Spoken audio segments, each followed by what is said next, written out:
po tayo sa ating open forum. Simulan po natin with Yusek Roque. Yes, good afternoon, Secretary Roque, Secretary Simatu.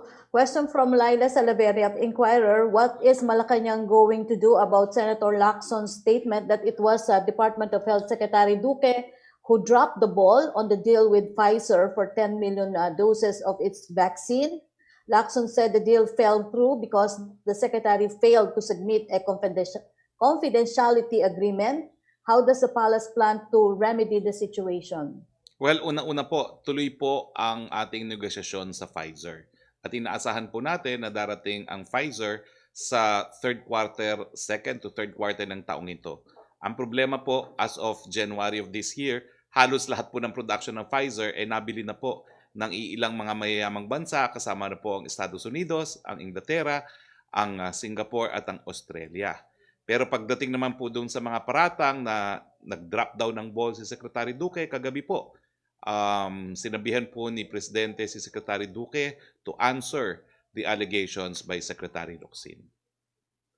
Okay, question for Secretary Simatu from Laila Salaveria. Secretary Simatu, ang question po ni Laila, will private firms be involved in the Cagayan River project?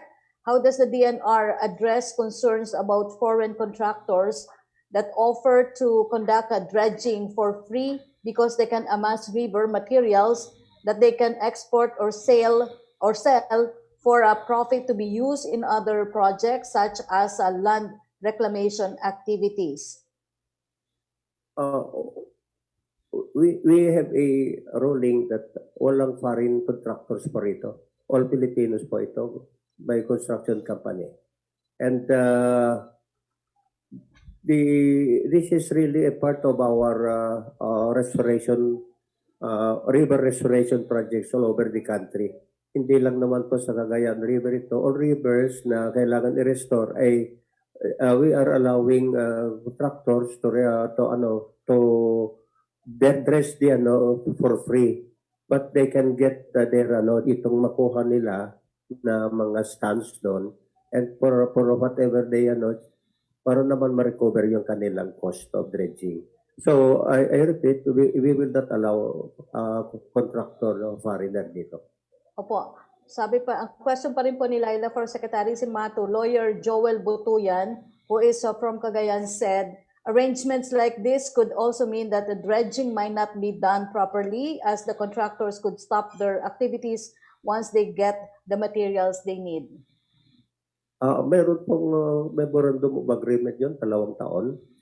2 years, and tinanong ko kanila kung how many contractors kailangan dito sa mahaba-habang rivers na ito mahaba. So we have the bottom line of this is to help in the mitigation of the flooding. Talagang silted na. In fact, the mouth of the river po sa Apari ngayon, dati malalim yan.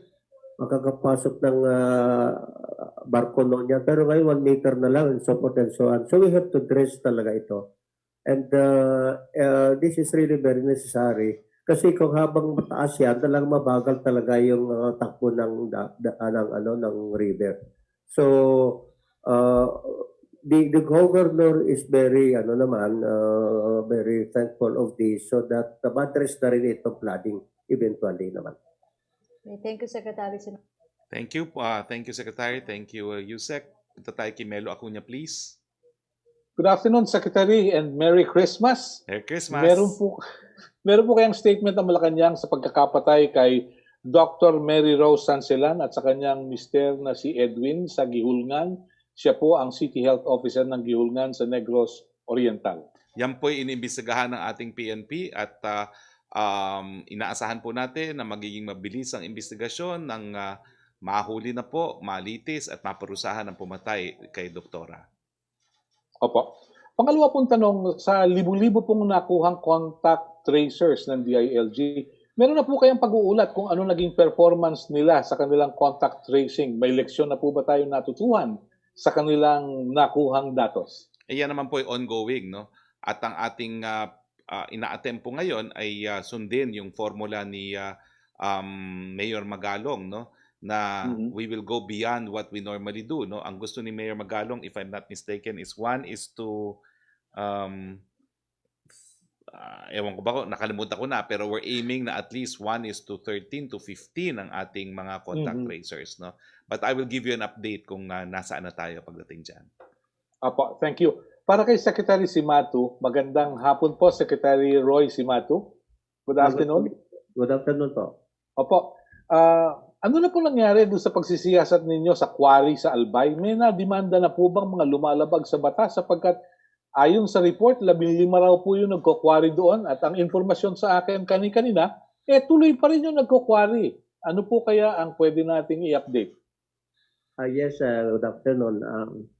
Maalala ko nung nagkaroon ng problema doon, pinasuspend ko lahat all around the volcano. 109 lahat yata po yun eh. Tapos, especially yung 12 na sinususpekan na kinumplain ng mga tao doon na instrumental sa pagtrabaha doon. Dito sa may napagkamatay nga ng 4 yata na matay doon eh, natabunan. So, pinaano ko lahat dito, pinasuspend ko lahat. Then, sabi ko, yung all around the volcano, ay tignan niya yung compliance nila kung okay naman. So, after 2 weeks yata, 3 weeks, ay nagbigay naman sila ng report kaagad. After that one, nabanggit nila that they are recommending for the resumption of the 199 lahat except for 9 na nakita namin na non-compliant. So yung mga non-compliant po naman, so they allowed it to kasi nagrereklamo naman yung governor doon na nawalan na sila ng mga aggregates because of this suspension. So siya po ay suspended po ngayon, hindi sila except for the around the main volcano po. Apo, hindi po ninyo kakasuhan yung hanggang ngayon hindi sumusunod sa regulasyon? Actually may po yung mga hindi we did not allow muna, but if let's say eventually kailangan talaga sila because they will be given penalties po ito. If they are not compliant, they will be given penalties bago payagan na mag-operate ulit. Hanggat hindi pa sila naka-comply sa nalaman namin na pagkakamali nila, hindi namin sila papayagan and charges will be given to them, especially yung mga may namatayan doon sa lugar na yan po. Opo. Salamat po, Secretary Roy Simatu. Bago tayo magpatuloy, no, yung magalong formula on tracing po is 1:37. Now, naalala ko po na dati sinabi sa Metro Manila, masyado daw marami yun. No? Pero nag-insist po si Mayor Magalong na to be effective, kinakailangan talaga 1:37. So, ang aking ifa-follow up po ngayon kung nasaan na yung ating mga contract tracers, kung sila ba ho ay at least hitting 1:15 o 1:20. But the goal remains 1:37. Yes, Thank you. Yusek Roque? Yes, Sas. Question for Secretary Simatu, tanong po mula kay MJ Blanca Flor of Daily Tribune. Secretary Simatu, ano po ang specific plans on flood mitigation approved by the President for Cagayan Province and Marikina City? Well, Ayun, katulad yung sinabi ko kanina po, yung aside from the engineering interventions na nabanggit ko yung dalawa yan, is the aggressive itong illegal lagi kasi contributory naman talaga yung mga nakalbo na dito sa taas ng Sierra Madre, saka Cordillera, saka Caraballo Mountain. Ito po yung mga nagko-concentration namin ngayon dito sa mga forest na saka national training program po namin. And in fact, for the information also, we will restore the 20-meter easement dito sa Cagayan River. Meaning, on the bank of the river, 20 meters both sides, ay talagang walang structures po yan. At saka, in fact, katunayan po, magtatanim po kami ng kahoy dyan for the tabi ng river. Ang una namin naisip na tatanim ay bamboo.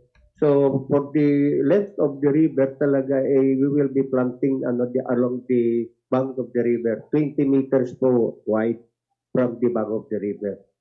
So ito po yung mga interventions natin at saka yung major na gagawin namin is the Magapit Taro. Babawasan namin yung width ng ano doon para mas maluwag yung pagdaloy ng tubig. At saka yung 19 na nag-ipon ng lupa na sa gitna ng river ay alisin yon para mapabilis naman ang pag-agos ng river. Opo. Yan Yung, po. yung second Thank you. question po ni MJ Blanca Flor, for Secretary Simato, kailan daw po ang target matapos ang flood mitigation projects na ito at magkano ang kakailanganin for these initiatives? Saan daw po kukunin ang pondo? Opo, yung tatlong major kasing gagawin namin dyan, yung aming paggamit ng assets natin dito ngayon ay we will still be making some computations and the additional na magagastos ng ating mga assets, tulad yung gasolina, kung ilan abutin ito, kung abutin tayo na isang taon doon, ay i-compute po naman natin pa yung mga magastos na mga yung DPWH at saka yung ating Army engineers. Nag-usap-usap sila, sinabi ko, you just give me your computations by the next meeting, sinabi ko sa kanila. We will be having a next meeting next week. Pagkatapos po yung dredging naman, ang dredging naman ito ay dati ay malaking gastos ng gobyerno dito sa dredging noon panahon pa noon at this was undertaken by the DPWH, but we were looking for a we will let the contractor i-dredge niya for free in the government at saka kunin nila yung sand na makuha niya, but they have to pay 4% excise tax to the BIR. Lahat namang makuha nila ng mga sands yan, they have to pay 4% to the BIR. Ito po yung agreement with the contractor, pumayag rin naman sila. Okay. For Secretary Roque, question po mula kay Eileen Taliping of Abante Tonight. Nung Lunes daw po inanunsyo nyo ang mandatory use of face shield, pero pagpasok po sa mall, ang face shield nakataas, ginawang headband ng mga tao. Kahit sa mga nagsisimba sa harap ng Quiapo Church, ang mga tao nakataas ang face shield. Hindi ba magtatakda ang IATF ng multa para maging maayos ang paggamit ng face shield at para makasigurong hindi makahawa ang mga ito ng virus? Well, mga kababayan, kayo naman. Kaya nga rin-require ang face shield para magkaroon ng additional protection. No? Di umano, kapag pinagsama ang face mask at face shield, halos 99% protection yan. Pero kinakailangan isuot ng mabuti. Anyway, pag-uusapan po yan mamaya ang hapon ng IATF, yung mga paglilinaw pagdating po sa pagsuot ng face mask. Pero sa tanong ni Eileen, dapat sinusuot ng tama yan. Thank you, Secretary. Okay, face shield pala yun, ang face shield. Trisha Terada, please. Hi, good afternoon, Secretary. Sir, sa speech po ni Pangulo kagabi, after talking about the opposition, the President suddenly made some remarks. I-quote ko lang po yung part na yun. Sabi niya, tignan mo ang ginawa ng saan nakipagkasundo, pati itong mga komunista sa nakapasok sa gobyerno. Do you think that we will stop there? I said you are a member of the grand conspiracy communism. Lahat kayo, the act of one is the act of all. Ikaw, Zarate, bantay ka. Medyo, sabi nyo, pinaalis ako. Well, really. Well, hingi lang sana kami, sir, ng clarification. Paglilinaw dito sa statement na to, what did the President mean when he said, paalis na ako, really? And just to be clear, sir, who was he alluding to about yung sa grand conspiracy of communism? Kasama po ba dito yung opposition sa binabanggit niya? Kasama po dyan si Congressman Zarate at yung Makabayan Black. No? Hindi naman po yung kabuuan ng opposition. Kasi matagal na pong sinasabi niya na yung Makabayan Black, may personal knowledge sila. Siya mismo no, na talagang kabahagian sa conspiracy ng CPP-NPA. Pero sir, ano pong ibig sabihin ng Pangulo nung sinabi niya na paalis na, sabi mo paalis na ako? Really? What did he mean by that? He has 2 years left in his term of office. So, kaya nga palagi niyang sinasabi sa natitira niyang termino, number 1, dininisin niya ang korupsyon. Number 2, pagpapatuloy yung laban sa droga. Ganyan po. Number 3, talagang susupilin niya yung mga terorista na CPP-NPA. Mhm. Sir, dito naman po sa usapin po nung bakuna, nabanggit na nga po kanina na pinangalanan ni Senator Lacson si Secretary Duque. Kagabi po sir, galit na galit si Pangulo dun sa mga incompetent people or incompetence in general sa gobyerno. Ito pong failure ni Secretary Duque na for example mag-submit nitong isang document lang. Hindi po ba ito proof of incompetence sa part ng palasyo? And para sa palasyo po, I mean, what does it entail para masabi po na incompetent ang isang official? Kumbaga, hindi ba malinaw to sir na evidence na may kapalpakan on the part of Secretary Duque and kung hindi man po ito incompetence, isn't this blatant disregard sir or disrespect dun sa commitment and efforts ng mga taong nagtrabaho to secure the vaccines? Walang problema po, hindi po namin alam kung ano talaga yung pinag-usapan ni Secretary Locsin, Ambassador Romualdez at ni Secretary Pompeo. Kaya nga po minabuti ni Presidente na advisean si Secretary Duque answer the allegations of Secretary Locsin in the same manner that he defended himself in yesterday's meeting. No? Very lively at animated and emotional po ang pagsagot ni Secretary Duque kagabi, and the President asked him na answer it in the same way that you discussed the issues tonight. No? So, antayin na lang po natin ang mga kasagutan ni Secretary Duque. But I think from the overall demeanor of the President, wala naman po siyang nakikita na major lapse dahil lang pinag-uusapan po ay kontrata at hindi naman abogado po si Secretary Duque. No? So, at wala rin pong danyos na nangyari because patuloy pa rin po ang pagkuha natin ng Pfizer at yun nga po, yung katotohanan na bagamat sinabi na dapat January tayo makakakuha ng Pfizer, ang realidad po talaga, spoken for na po yung mga ginawa o na-manufacture ng Pfizer for delivery in January dahil yan po ibayad na ng mga bumili. Mhm. Pero sir, hindi po ba nanghihinayang ang palasyo or ang Pangulo na meron na nga po sana talaga tayong bakuna by January if only this document was submitted. Kumbaga kung nagawa lang po talaga yung proseso, meron na po sana tayong bakuna by January. And ito po bang naging pagkilos o itong failure ng ni Secretary Duque? Alam po ba ng Pangulo to beforehand? Kumbaga may go signal po ba na ito, alam niya na po na hindi matutuloy talaga itong Pfizer vaccine, Well, Trish, at least sa January. the advice of the President to Secretary Duque is to answer the allegations. Let him answer muna po the allegations. I think you want a judgment from him. But I think the President was clear. There's a controversy. There's an allegation. He should answer. And we'll take it from there. Pero ang ina-emphasize natin, mukha naman pong imposible talaga makakuha tayo ng Pfizer as of January. Kasi yung January deliverables nila, completely paid for na by the rich countries. So, let's not speculate anymore. At ang importante ay patuloy po ang pag-uusap at mukhang makakakuha naman talaga tayo ng Pfizer anytime between second and third quarter of next year. Thank you, Secretary. Salamat po. Thank you, Trish. Yusek Roque, please.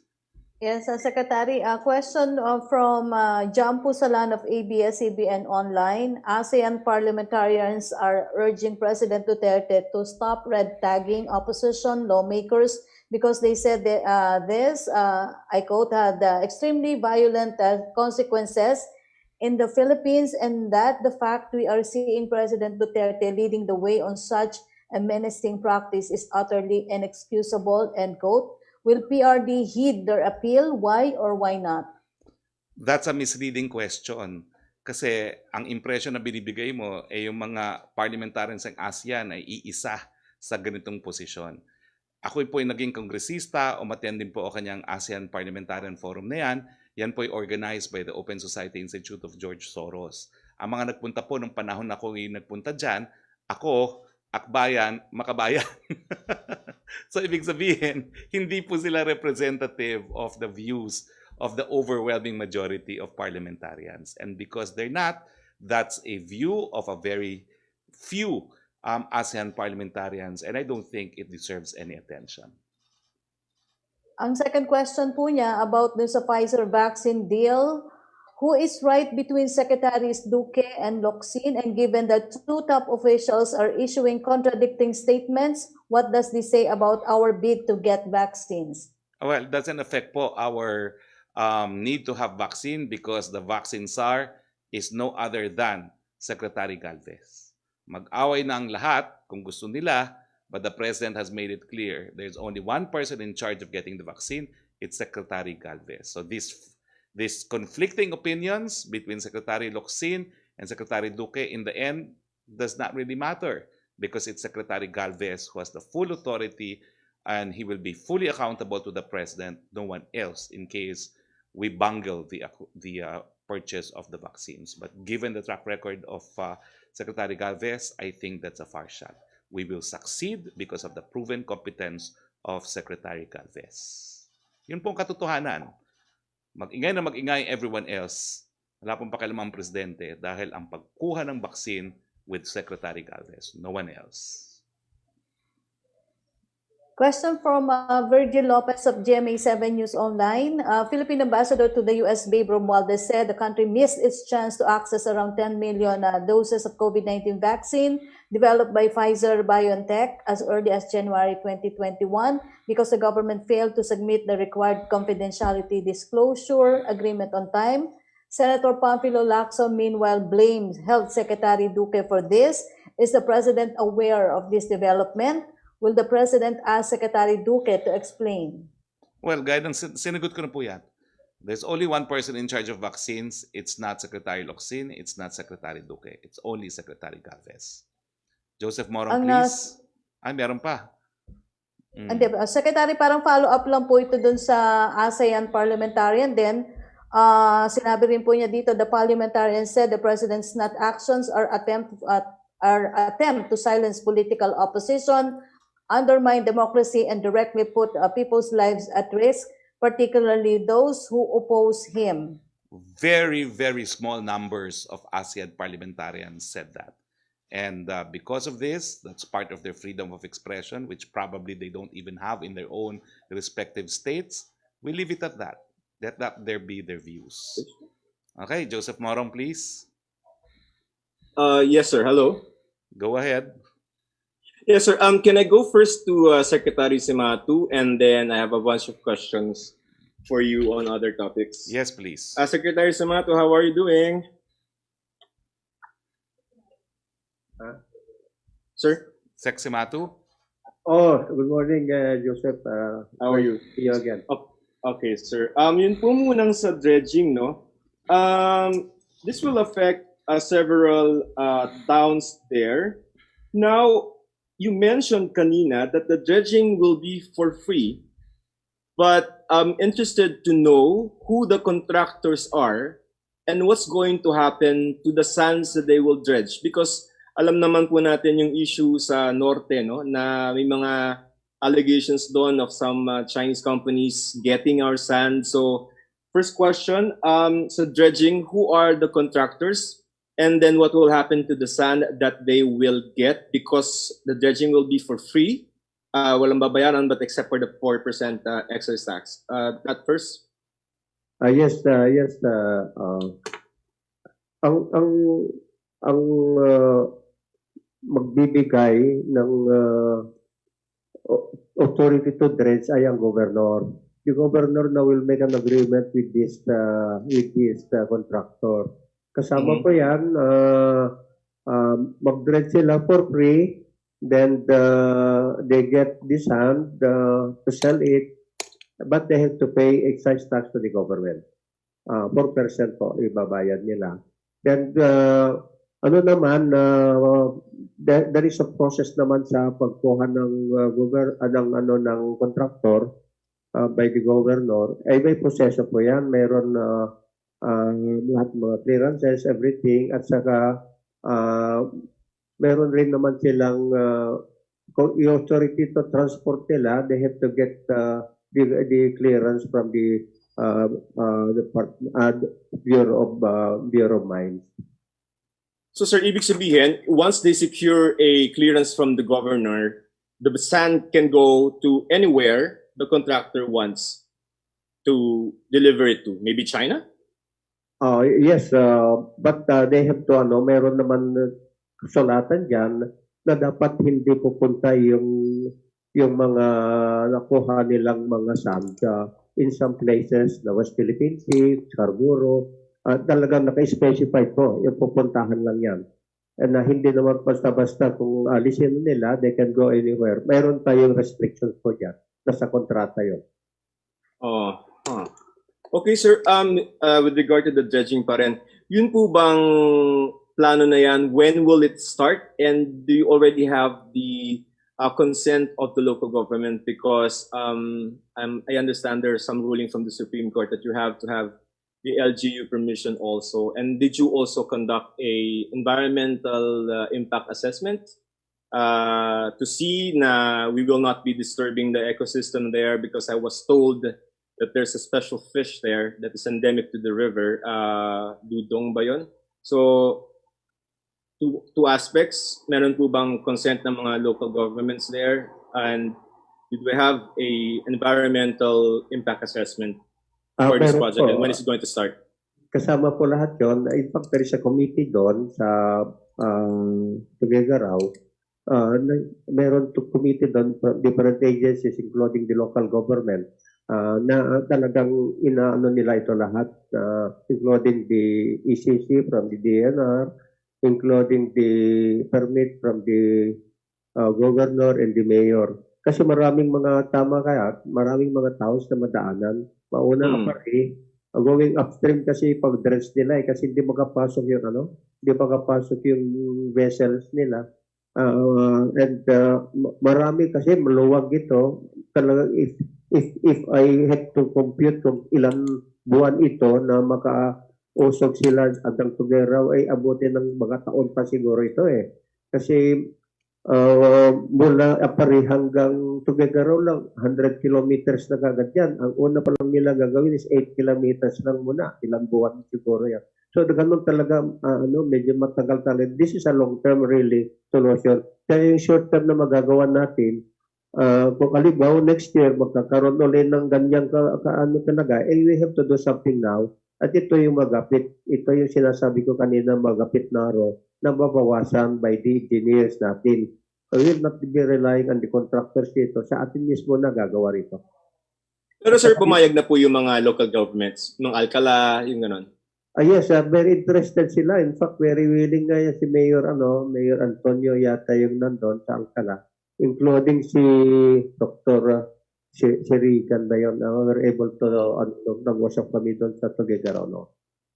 Sir, super short question. Marikina dredging, you're going to remove reclaimed areas there. Kasama sir dyan yung may mga residential lots ba yan sir, na residential areas na maapektuhan? Opo. Kasi ito, hindi naman yung nandyan na, kung hindi naman sila kasama si SMED o kaya hindi naman yung mga nag-violate, nag-put up ng structures within the river itself. In fact, some of them nag-reclaim na nga yung napasikip na yung 90 meter ng wide, how wide was yung Marikina River noon, 90 noon, ngayon naging 60 na lang isang portion. So ito ngayon ang we have already given a notice of violation to some of the lot owners. Pinakita ko kanina kung saan itong mga pumasok sa river. At kung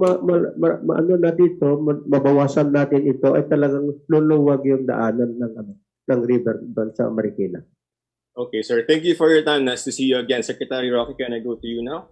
Please go ahead. All right, sir. Several questions. Secretary Duque, you said that Secretary Duque explained himself to the president. We didn't see that in the public address kagabi. Now I'm interested in the circumstances. What was that? How was that brought up? Kayo ba tinanong mo ba yung issue dun sa meeting nyo kahapon? And what was the Secretary Duque's explanation to the president? Well, okay, I will answer you. Yes, I brought it up because I felt that it was something that the president himself should address, given that there were two different accounts given by two members of the cabinet. So it's not something that I as Spox could address myself, and that is why The full extent of what I will tell you is what the President advised Secretary Duque should do, and that is to respond to Secretary Locsin. You can tell us how he explained himself to the president? I cannot contravene what the President has said. It is Secretary Duque who should respond to Secretary Locsin. So establish na natin, sir, na however we interpret the dropping of the ball, there was somebody na medyo nagkaroon ng problema with regard to Pfizer, yes? I don't think meron talagang conclusion na nagkaroon ng problema with Pfizer. Kaya nga po importante na sagutin ni Secretary Duque yung aligasyon. Okay, so what was the effect of the alleged dropping of the ball? Because January, obviously, hindi na yun mangyayari, so that's a consequence. Number 2, 10 million doses sana, sir. Where are we at now with Pfizer? Is it less than 10 million? Well, unang-una po, no, ang sabi naman ni Secretary Galvez who was in the meeting, imposible naman po ata talaga na mabibigyan tayo ng 10 million as of January kasi nga po, fully committed na po yung mga mamamanufacture ng Pfizer for January. In fact, nabili na po ito at ito po yung ginagamit na sa Estados Unidos, sa Britanya, at possibly sa Canada and Australia. No? So parang ang sabi ni Secretary Valdez, from what he knows, imposible naman talagang makaka-deliver sila ng January. But talks are still in the advanced stages, and kaya nga po we expect that we will have Pfizer between the second and the third quarter. As to the quantity, that's covered by NDA or non-disclosure agreement. Last question, Pero sir, please. kasi kinumit na, hindi follow up, kinumit na yung 10 million eh. So parang sayang yun. Is the president not nangihinayang dun sa 10 million? Kasi parang sure ball na yun. January pa nga, pinakamaaga sana. Joseph, abogado rin ako, no? Kaya ang NDA applies to the volume, applies to the cost, and applies to delivery date specifically, no? So please understand, I cannot respond even if I knew, but on purpose, dahil si Sec Galvez lang naman in charge dyan, hindi ko na po yan pinaghihimasukan. I just take the information or whatever news secretary has and I tell the public. Most of the time, TRB. iniimbita ko po si Secretary Galvez para siya mismo magdeklara, no? At magsabi kung ano yung mga balita. No? So let's leave it at that. Okay. Okay, thank you. Thank you very much, Joseph. No. TRB, sir. Isa lang, TRB. Which one is it? Because we're trying to get them to react dun sa statement ni Presidente. Pero ayaw nilang magsalita. Ano pa bang masasabi which nila? one is No? it? Sisibakin No, silang which lahat one? dahil incompetent sila. O what's there to ask pa? Which one is it? Sisibakin? Ask to resign? Already fired? Papalitan na ng military? Which one is it, sir? From the statements of the President. Fired already? He was clear. Wag na sigurong mag-antay na sibakin. Kailangan mag-resign ang mga inkompetente. At hindi lang naman po sa TRB yan. Lahat ng regulatory bodies. That's a warning to everyone. Kung hindi nyo kayang gawin ang trabaho ninyo, mag-resign na kayo. Huwag nyo na kayong mag-antay na sibakin kayo. Okay? Thank you. Okay, thank you. Thank you, Joseph. Yusek Roque. Yes, a question for Secretary Simato from Melo Acuña. Pahabol po niya kung pwede daw pong pangalanan ni Secretary Simato ang nasa likod ng quarry controversy sa Albay. Secretary Simatu.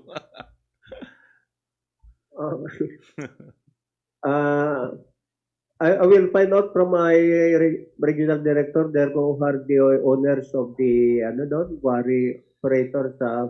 Hindi ko lang familiar yung mga who are those behind sa mga nagwa-quarry doon. I will check. I will give you the names now pagkatapos ito. I will ask immediately. Hindi ko kasi alam kung sino mga those are behind of this quarry doon sa Bicol. Opo, question for Secretary Roque mula po kay Sam Medinilla. May naging desisyon na po kaya si President Duterte pagdating po sa assessment ng performance ng telco companies? Well, ang last declaration po ng regulatory agency na National Telecoms Communication ay binibigyan nila hanggang end of this year bago nila evaluate ang mga performance ng companies kasi ngayon lang naman talaga nabigyan ng up to 5,000 permits 5,000 towers, no? Permits for 5,000 towers, no? So hayaan natin, bigyan natin sila ng panahon para ma-construct actually mga towers, then they will evaluate. Second question po yan, nakarating na po kaya kay President Rodrigo Duterte ang bill extending the effectivity of the Bayanihan 2 at saka po ang 2021 national budget? Wala pa po, lalo na yung budget, no? Wala pa po. So I was asked na to clarify, as far as schedule is concerned, meron pong naunang schedule ng symbolic signing on the 23, but there's been an additional date provided na there will be, the next date provided is December 28. So either December 23 or December 28 has been the date allotted for symbolic signing. Opo. Secretary Roque, tanong naman po ni Ace Romero, naniniwala po kayo at si Secretary Galvez na imposible yung 10 million doses ng Pfizer vaccine sa January kahit nag-broker sina Secretary Locsin at Secretary Pompeo? If it's impossible, why would these officials waste their time exerting such effort kung imposible nga daw po ito? Ako, wala po kong opinion dyan because I was not there in the negotiations, no? Si Secretary Galvez only said na parang imposible na magkaroon ng delivery as of January kasi ubos na nga po yung supply na manufacture as of January. Matagal na pong ubos yun, no? So parang, I think if you judge what has been said also by Ambassador Romualdez, you know, he's saying that the delay in signing the document may have caused a delay in the procurement, no?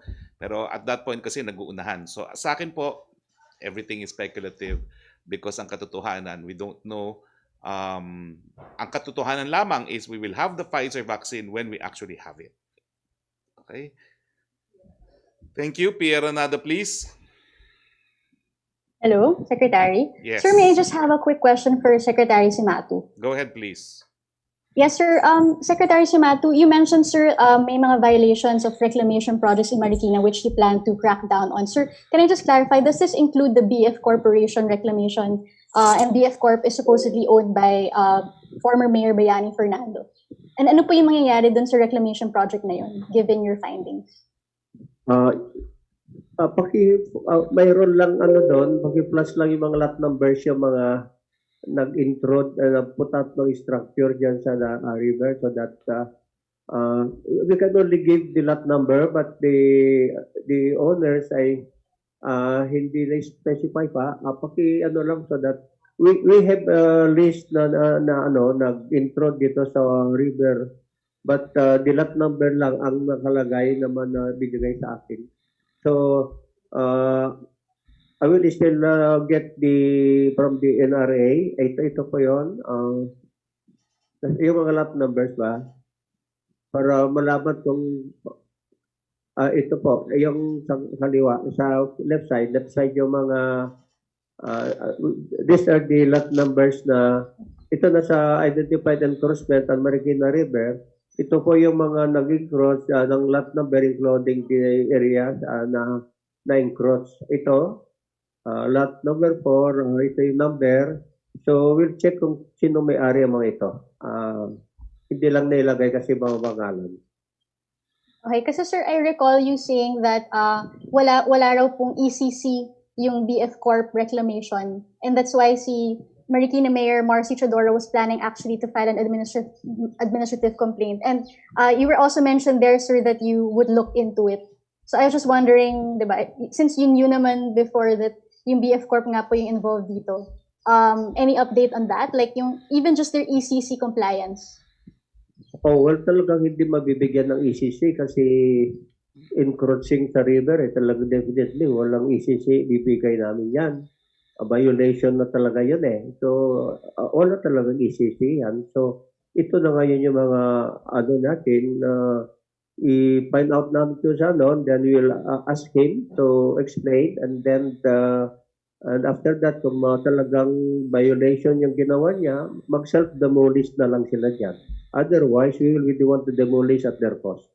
Sir, you're referring to the BF Corp reclamation specifically? Oy, misleading ka naman, Pia. Hindi. Sabi na nga ni Hindi. Sec, hindi niya alam eh. Oo nga, sir, kasi I asked about the ECC compliance, which he knew about. So I'm just clarifying, sir. Is he referring specifically to BF Corp? Well, to be fair also, baka naman hindi tayo sigurado kung sino may-ari kasi hindi nakalagay sa aming listahan yung sa lot number, walang lot number ito, yung area na sinasabi siguro ninyo, walang lot number, so we don't know yet the order. But we will check and in due time siguro malalaman natin na Pia. Okay, thank you po. For Secretary Roque naman, sir. Sir, maiba lang ako dun sa ICC. Sir, kasi, di ba the ICC is trying, the prosecutor is still seeing if she will ask for authority to conduct an investigation on whether or not the government is willing or unable to investigate the EJK or the drug-related deaths. So, sir, my question is, will the president has the president ever withdrawn his order to the police not to give domestic bodies like the CHR their investigation folders? Because I think this is what prompted Catalina Cuy before, the former DILG undersecretary, to tell police to withhold those investigation folders from the CHR. When we withdrew our membership from the Rome Statute, we also withdrew from the obligation to cooperate. So we are under no obligation to cooperate with the ICC, which is why in one decision, which I understand has been reconsidered, no, but the practical issue remains the same. How will you proceed with an investigation when there is unwillingness to cooperate? When the police will not give the records, anong gagawin mong investigasyon? Natural, ang Yes, sir. magiging basehan ng investigasyon mo, yung sinasabi ng Makabayan Black. Opo, I sir. don't think Actually, that I'm not with, referring to the ICC investigation. I'm referring to probes by domestic bodies. Kasi, sir, that's exactly what the ICC is trying to find out. Is the government at least cooperating with domestic mechanisms for attaining justice for drug war abuses? And so the standing order of the president to withhold these investigation folders could be taken by the ICC as unwillingness to investigate. So I just want to know, sir, has the president withdrawn this order or does it still stand? I don't understand what you're asking, no? But what's clear is that Secretary Guevara even created an interagency committee to look into these alleged cases of extralegal killings, proving that we are discharging our obligation to investigate and prosecute. So, sir, do you think that the ICC should not see this order against the CHR? Because, sir, CHR, it's separate from the executive branch in the sense that it's a constitutional commission. So it's perceived as more removed from the executive branch, from the politics of the president. And so it's the question here is, do you think the ICC should see this order as proof that that the government is not willing to investigate these deaths, at least even domestically? I don't know what order you're talking about, but as I said, the DOJ Secretary himself has created an interagency committee to look into these alleged cases of extralegal killings. No? That's the full extent of our obligation, no? Given that there's no allegation that we actually ordered the killings. Okay? So as to the CHR, yes, it's a constitutional body, but the ICC should have looked into the fact on who the chairman of CHR is and the fact that he is a very political supporter of the opposition. So, sir, will the president allow the CHR to receive the investigation folders on the drug war? I do not know, no, because the executive already is investigating, so it's superfluous. No, but I do not know really what CHR will do. We don't mess around with the operations of CHR, and they can do whatever they want. Okay, thank you very much, Pia, for your quick but explosive questions on Cagayan, on Marikina, I should say. Thank you, Yusek. Back to Yusek Rocky. Yusek Rocky, wala kang audio. Hello, Yusek Rocky, walang audio. Hello, walang audio. Siguro habang nag-a-attend kang Ito na, bumalik. Secretary. Yan, Ito na po. ayun. Yan. Okay, kasi na-unmute po ako. Sabi po ni... Panik ka dun, ha? Oh. Question from Laila Salaberry po pahabol. Sabi po ni Secretary Duque, the confidentiality agreement with Pfizer was originally supposed to be signed by the Office of the President, but ES later said the DOH should sign. Nagka-roadblock din ba sa Office of the President about dito daw po sa Pfizer deal? This is about acquisition of a vaccine po, kaya naman po refer yan sa Department of Health because hindi naman po jurisdiction ng Office of the President yung pagbili ng bakuna. That's really a line function of the Department of Health. Opo. May pahabol pong tanong si Marichu Villanueva ng Philippine Star. Hello, Ichu. Opo. Pa-clarify daw po, he announced daw po today less than dedicated beds to COVID, but DOH Secretary Duque asking hospitals to provide extra beds to anticipate a super spreader event this holiday season. Clarification po. Sa ngayon po, ang bumaba ay yung TTMFs, Temporary Treatment and Monitoring Facilities. Other words, isolation facilities po. Pero pagdating po sa hospital natin, no, hospital capacity natin, makikita nyo po na nasa 22% po tayo of ABC. ABC po yan, yung rini-require natin ngayon sa mga hospital na ireserba para sa mga COVID-19 patients. At hindi naman po puno yan. At makikita nyo, dumami nga po yung mga beds natin. No? Sa ward beds, dahil nga dito sa ini-enforce natin na 22% of bed capacity, approved bed capacity, meron na tayong karagdagan ng 595 beds na ward beds, meron tayong karagdagan ng 546 isolation beds, at meron po tayong karagdagan ng 271 ICU beds at additional 15 units of mechanical ventilators. So ang mga naisara lang po ngayon for the time being ay yung mga isolation facilities.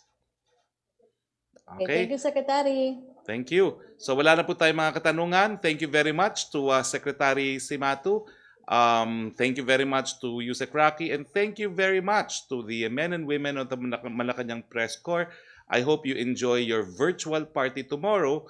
At meron naman tayong kahit papanong mga momentos, no, mga maliit na tokens, no, at sana mabusog kayo sa mga tahanan nyo habang kayo nagkakainan, because I understand that it is a virtual party. I hope to join you too. So yes, I think I will be able to join you tomorrow. And for the time being po, sa ngalan po ng inyong Presidente, Rodrigo Roa Duterte, ito po yung Spox nagsasabi, sana po gumawa tayo ng hakbang para tayo magkaroon ng Merry Christmas at Happy New Year. Kaya po yan sa pamamagitan ng mask, hugas at iwas. Magandang hapon po sa inyong lahat.